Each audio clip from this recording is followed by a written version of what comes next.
Hi there, best friends. Welcome to another video from your favorite garage. So today we are keeping your ride connected and enjoyable. Yes, we're installing a new car radio. Road trip, lazima ibambe, lazima. The old unit is carefully removed. Then we do a quick check on the wiring to ensure everything is in perfect condition. Here, our technician is connecting the wiring harness, matching each connection correctly for proper power supply. Once the wiring is complete, we proceed to fit the new Android radio unit into position.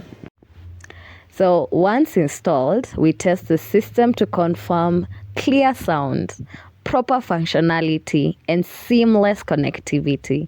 And just like that, tumepea your dashboard a clean look.